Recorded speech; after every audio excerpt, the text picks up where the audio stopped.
mati. Ulama-ulama kita mengatakan firasat paling tajam seusia bumi 3. Pertama adalah firasat Asiyah radhiyallahu anha saat menemukan bayi yang hanyut di sungai Nil. Firaun bilang nih anak harus dipotong, harus dibunuh. Apa kata Asiyah?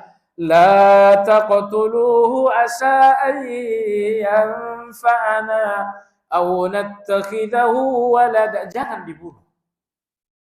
Anak ini di kemudian hari akan menjadi manfaat. Ternyata 40 tahun kemudian anak ini diangkat oleh Allah menjadi rasul. Coba lihat betapa tajam firasat ini. Firasat ini menembus 40 tahun. Jangan dibunuh, anak ini akan jadi manfaat. Tentu di usia 2 tahun Musa ini belum manfaat. Usia 10 tahun Musa ini belum manfaat. Tapi Musa bergenap usia 40 tahun. Dia pun diangkat menjadi rasul. Falamma balagha ashuddahu wa balagha 40 sa'a wa falamma balagha ashuddahu wastawa atainahu hukman wa ilma wa kadzalika najzil muhsinin. Musa genap berusia 40 tahun, dia pun menjadi manfaat terbesar di muka bumi karena dia menjadi rasul. Kalau firasat Anda hanya menembus 1 detik, itu firasat dangkal itu. Firasat dangkal. Nah, ini firasat menembus 40 tahun, bayangkan. Firasat terdahsyat kedua adalah firasat Khadijah radhiyallahu anha tentang Rasulullah SAW. Rasulullah SAW di Gua Hira tiba-tiba dipeluk, didekat. Siapa yang mendekat tidak ketahuan, pokoknya ikra sampai akhir. Anda tahu Rasulullah SAW turun dari Gua Hira, beliau pulang ke rumah, muka pucat, hati takut. Zammiluni, selimuti. Lalu kemudian Khadijah bertanya, Muhammad ada apa sesungguhnya? Beliau mengatakan ada seorang laki-laki memeluk saya erat sekali, dia bilang zammiluni. Beliau mengatakan ikra dan ikra. Nabi kita takut. Khadijah radhiyallahu anha mengatakan, Muhammad, itu kebaikan bukan keburukan, percaya deh. Saya nggak kenal orangnya, tapi saya nggak ragu bahwa itu kebaikan. Apa dasarnya Khadijah mengatakan itu kebaikan? Muhammad, innaka latahmilul kalla. Sepanjang hidupmu adalah meringankan orang-orang yang susah. Yang kedua, watasilur rahim. Sepanjang hidup kau selalu menyambung silaturahim. Wa tu'inu ala nawaibil haq. Kau pun tidak pernah absen di setiap orang-orang yang menderita, membutuhkan. Jadi berdasarkan apa yang aku lihat dari kamu, peristiwa tersebut pasti peristiwa kebaikan. Tapi sudah, kalau kau ingin jelas lagi, kita pergi ketemu dengan paman saya.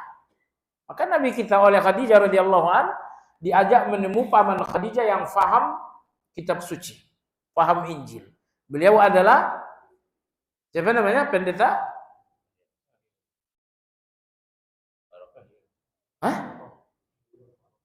Waraqah bin Naufal, bukan Bahira. Bahira itu yang dijumpai Nabi dalam perjalanan ke negeri Syam. Ini Waraqah bin Naufal. Sesampainya di depan Waraqah, dilaporkanlah peristiwa. Waraqah mengatakan, wahai Muhammad, innahun namusul akbar alladzi ja'a bihi Musa. Itu adalah namusul akbar, malaikat besar yang dulu datang kepada Musa. Itu Jibril namanya. Oh, makin jelas. Pertanyaan jamaah sekalian, Nabi kita diangkat jadi Rasul setelah turun Iqra berapa lama? 6 bulan kemudian baru beliau diangkat jadi Rasul. Karena surat Iqra belum ada perintah dakwah. Berarti beliau belum jadi Rasul. 6 bulan kemudian turunlah ayat yang berbunyi, ya ayyuhal muddatsir kum fa'anzir wa rabbaka fakabbir. Beliau diperintah dakwah sekarang. Sekaranglah beliau baru betul-betul jadi Rasul. 6 bulan sebelum diangkat jadi Rasul, Khadijah telah mengatakan itu tanda baik. Gak usah gelisah kamu Muhammad. Sudah? Firasat ketiga paling tajam kata ulama kita adalah firasat Abu Bakar tentang Umar radhiyallahu anhuma. Abu Bakar akan wafat, beliau panggil Umar. Beliau mengatakan, wahai Umar, saya telah mencium kematian. Saya telah mencium kematian saya. Kepemimpinan ataupun khilafah ini aku wasiatkan kepadamu, wahai Umar. Aku tidak menjadikannya pembicaraan orang banyak, tapi aku langsung menyerahkannya kepadamu. Fa in kunta adilan fadzalika zanni bika. Kalau engkau tegakkan keadilan dalam kepemimpinanmu, memang itulah yang selama ini aku duga tentang dirimu. Wa in kunta ghaira dzalika, tapi kalau kau tidak adil, fa inni bari'un ilallahi minka, maka aku berlepas diri. Kalau kau adil, memang itu yang saya bayangkan tentang kamu selama ini. Wah, kalau kamu jadi pemimpin, kamu akan adil. Betul apa yang dikatakan Abu Bakar, Umar jadi khalifah, dan seantero kekuasaan pun, setiap jengkal kekuasaan keadilan Umar radhiyallahu anhu ditemukan. Berapa lama Umar berkuasa? 12 tahun beliau berkuasa. Lebih 10 tahun berkuasa. Ternyata firasat Abu Bakar selama Umar berkuasa tidak meleset sama sekali. Baik, inilah 3 firasat paling ampuh. Baik, apa sebetulnya firasat itu? Firasat asal artinya adalah tanda. Di sini beliau mengatakan firasat arti aslinya adalah tanda. Tanda apa? Nah, coba dengar. Definisi firasat adalah al-istidlal bil-iyan alal ghaib. Mengambil tanda yang nampak untuk nampak. Yang nampak, berdasarkan dari yang nampak ini tanda terhadap yang belum nampak. Baik, dengarkan. Khadijah radhiyallahu anha mengatakan, Muhammad, ini tanda baik.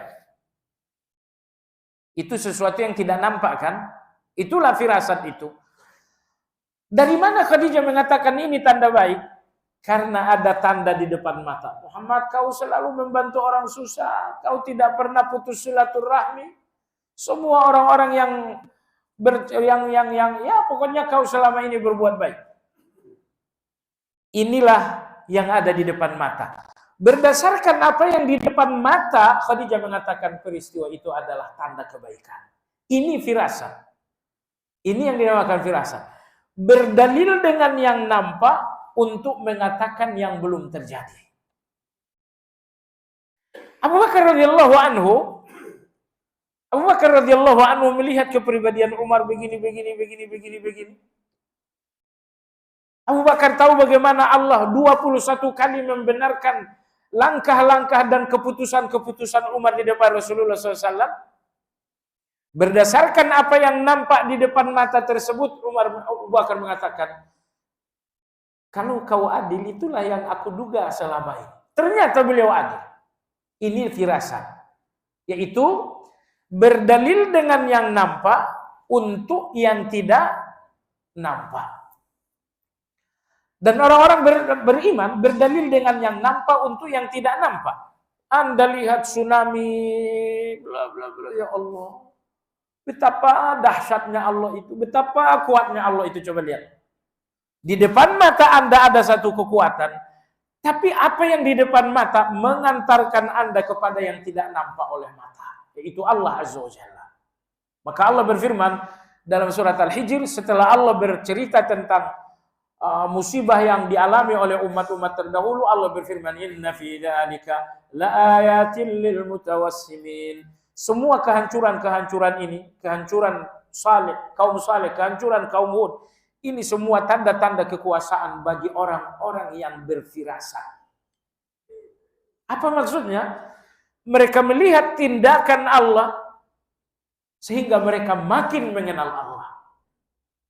Mereka memahami yang nampak, merenungi yang nampak, sehingga mereka pun semakin mengenal yang tidak nampak. Sudah? Anda sudah tahu firasat? Berdalil dengan yang nampak untuk sesuatu yang tidak nampak. Tidak susah-susah, datang seseorang ketemu Anda tahu nangis, itu nampak kan? Anda mengatakan, oh ini sedang gelisah. Gelisahnya dia dalam pikiran Anda nggak nampak, tapi dia nangis, belum cerita, baru nangis doang. Di depan ada yang nampak dan Anda pun tahu yang tidak nampak berdasarkan yang nampak, itu firasat. Hanya saja Imam Ibnu Qayyim rahimahullah sedikit lagi mengatakan firasat itu ada 3. Firasat pertama adalah firasat riyadhiyah. Biasanya ini digunakan orang-orang tasawuf. Apa itu? Firasat riyadhiyah ini melalui latihan. Latihan apa? Kata Imam Ibnu Qayyim, at-tajarrud min awaikin nas. Sesering mungkin lapar, kemudian jarak mengurangi itu. Misalnya jam 9 sampai jam 4 itu cuma 2 jam. Kan mengurangi.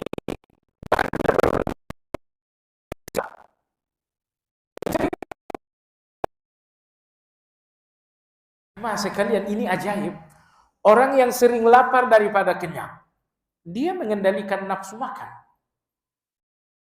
Orang yang mengurangi tidur secara drastis, dia mengurangi hawa nafsu juga. Ternyata kalau 2 hawa nafsu ini dikurangi oleh seseorang, dia akan memiliki firasat. Ini namanya firasat riyadhiyah. Nanti akan saya sampaikan. Firasat yang ketiga adalah firasat belum yang ketiga. Firasat yang kedua adalah firasat khalqiyah, firasat berdasarkan ciri-ciri fisik. Ini yang dinamakan dengan qiyafah. Di zaman Nabi ada dan Nabi pun mengakuinya. Salah satu contoh misalnya Imam Syafi'i rahimahullah, Imam Syafi'i belajar firasat di negeri Yaman. Beliau mengatakan orang yang dahinya jenong, rambutnya keriting, matanya tajam, ini ciri-ciri fisik seperti ini menunjukkan ini orang dengan tabiat yang sangat buruk. Ini jahat orang ini, tapi pura-pura baik. Pura-pura baik tapi jahatnya luar biasa. Berdasarkan ciri-ciri fisik tersebut. Ini dinamakan firasat qiyafah.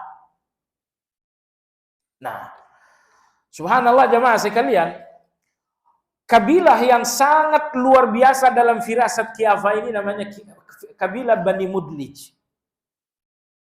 Bani Mudlij. Sampai-sampai 20 orang ibu-ibu baru melahirkan. 20 ibu-ibu baru melahirkan. Berarti berapa bayi? 20 bayi juga. Ke-20 bayi ini diberikan kepada seorang dari suku Bani Mudlij. Wahai fulan, mana anak dia, anak dia, anak dia, anak dia. Dia bilang, oh ini anak kamu ini. Ini anak kamu. Semuanya tepat, enggak ada yang salah. Ini dinamakan dengan firasat qiyafah. Boleh firasat qiyafah ini. Faktanya Nabi kita memanfaatkan firasat qiyafah. Ketika banyak orang mengatakan Usamah itu anak haramnya Zaid bin Harithah. Zaid bin Harithah kulit putih, anaknya Usamah kulit hitam. Oh, tapi Nabi senang betul dengan Usamah itu padahal anak zina. Nabi kita gelisah sekali. Qadarullah suatu hari rombongan Bani Mudlij lewat di Madinah. Kata Nabi SAW, kalian kesini dulu. Kebetulan Usamah dan Zaid sedang tidur siang. Maka Nabi menyelimuti lutut ke atas. Jadi nggak kelihatan mukanya. Yang kelihatan cuma kakinya. Datanglah seorang suku Bani Mudlij. Kata Nabi SAW, apa komentar kalian tentang sepasang kaki itu? Mengingat sudah sama-sama dewasa. Kakinya udah sama-sama ukurannya. Kalau kecil satu besar kan bisa, oh ini anak, ini bapak. Tiba-tiba seseorang mengatakan, ya Rasulullah, hadhil arjul ba'duha min ba'd. Ya Rasulullah, kaki yang satu berasal dari kaki yang satu lagi. Artinya satu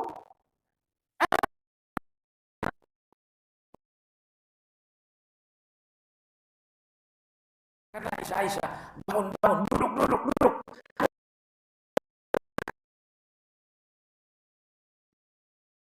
Tentang saya. Jadi di sini Nabi kita beliau memanfaatkan firasat apa? Kami karakter melalui tubuh. Ada bukunya jemaah sekalian. Dua firasat ini tidak menunjukkan basirah dan keimanan. Firasat yang pertama, walaupun ini sering di kalangan orang-orang tasawuf, di daerah Jawa Barat, daerah Banten, saya tahu ada satu pesantren, semua santrinya dilatih dengan cara tadi. Latihan pertama, santri tidak boleh makan, tidak boleh minum 3 hari 3 malam. Dan itu diawasi, kalau memang akan sakit dibawa ke rumah sakit dan gugur. Kalau 3 hari 3 malam sukses, tidak sakit, ya udah lanjut. Berarti kamu boleh di pesantren ini, tapi selama di pesantren tidak boleh makan kecoa, nggak boleh makan disentuh api, nggak boleh makan nasi, nggak boleh makan daging. Kamu hanya boleh makan pisang, boleh makan melon, boleh makan minum, nggak boleh minum yang dipanaskan, minum dari sumur, minum air hujan. Saya ketemu tuh dengan orang sana. Jemaah sekalian, firasat pertama dan firasat yang kedua tidak menunjukkan iman. Firasat yang menunjukkan iman yang ketiga ini adalah firasat imaniyah. Sebagai penutup jemaah sekalian, apa bedanya?